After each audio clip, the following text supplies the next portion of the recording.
Hi, I'm Carmen DeGiovane, and welcome to Assistive Technology for Seating and Mobility. This week, we're going to talk about Module 6, which is standardized measures in seating and mobility and postural support for hands-free sitters. Hence the reason I'm sitting on this stool so I can demonstrate being a hands-free sitter. So we'll talk more about that in a little bit. First, I want to talk about men's basketball. Can you believe that Ohio State University, the University of Michigan, and Illinois are all in the top 10 right now? I highly doubt it'll be that way by the end of the season, but it's really cool right now and potentially could make for a great Big Ten tournament. Okay, back to what we're supposed to be talking about, assistive technology for seating and mobility. I hope you enjoyed the chapter on the mobility assessment, talking about canes, crutches, and walkers, wheelchairs, manual wheelchairs, power wheelchairs, and scooters.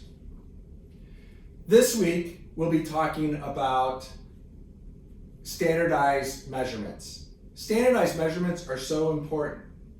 Have you ever heard about the Mars rover that missed going to Mars, went right past Mars, because the scientists who developed the Mars rover or sent it off on its way use metric units instead of English units?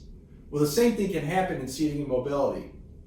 Everybody has to speak the same language. So that's why I'm having you read the chapter on standardized measures. If you don't take the right measurements, then when you recommend a manual wheelchair or power wheelchair, you can get a manual wheelchair or power wheelchair that's too big or too small.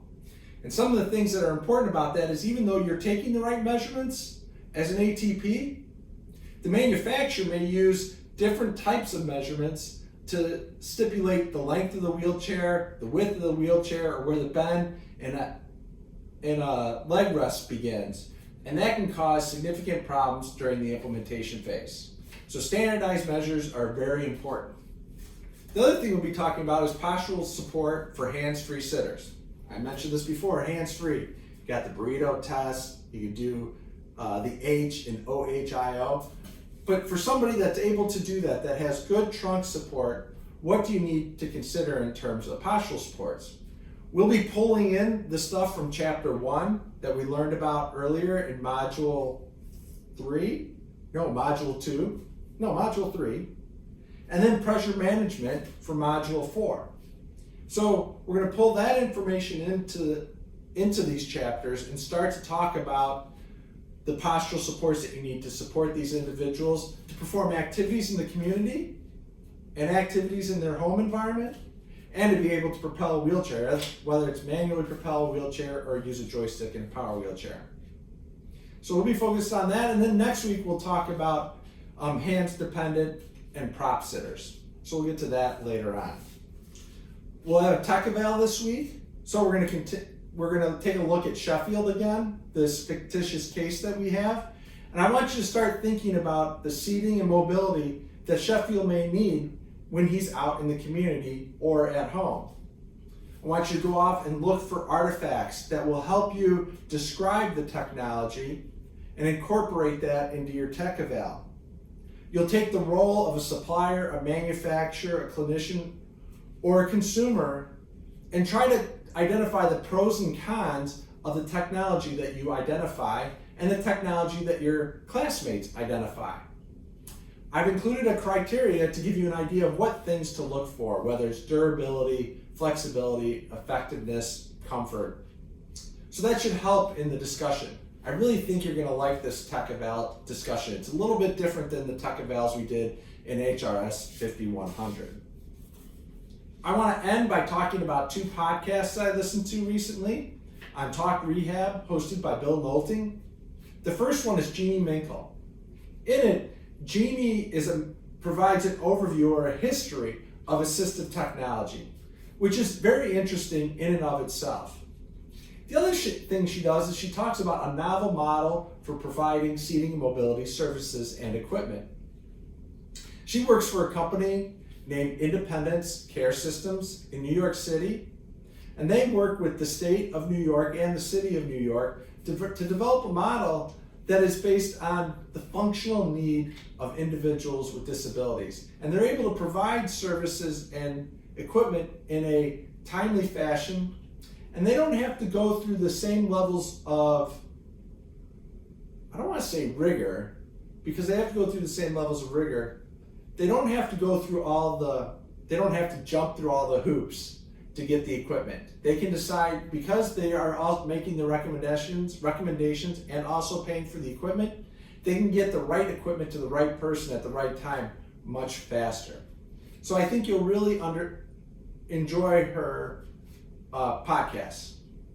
I guess there's one other thing I wanted to say, is it'll also help in bringing together the idea of the service delivery process. We talked about that in HRS 5100 in general.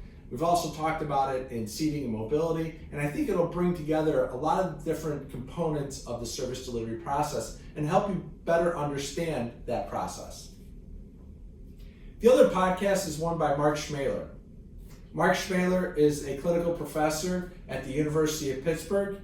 He's the director of their continuing education program. And also, I think he's like the vice chair of the Masters of Rehabilitation Technology program. But more importantly, he's the primary investigator on a research project that was funded by NIDLR. The research project is called the Assessment and Investigation of New Coverage Policy for Complex Rehabilitation Technology Within a Contemporary Accountable Care Environment. Okay, it's a long name, but really what it's getting at is getting the right wheelchair for the right person at the right time. And it's a project with 4 different sub-projects. He describes those. But what I think it does is it would give you a sense of some of the issues, some of the policy issues that are out there around seating and mobility, and how we can potentially address them in the future. It talks a lot about outcome measures, talks a lot about policy. Oh, and it talks a lot about measurement, right? And so that's something that we've been very focused on here is measurement. How do you measure function?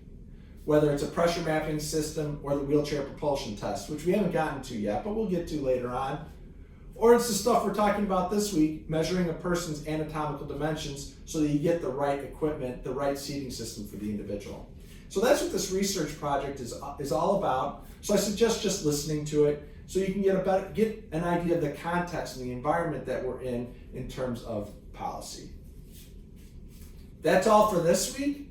I hope you have a great week, and reach out to me if you have any questions.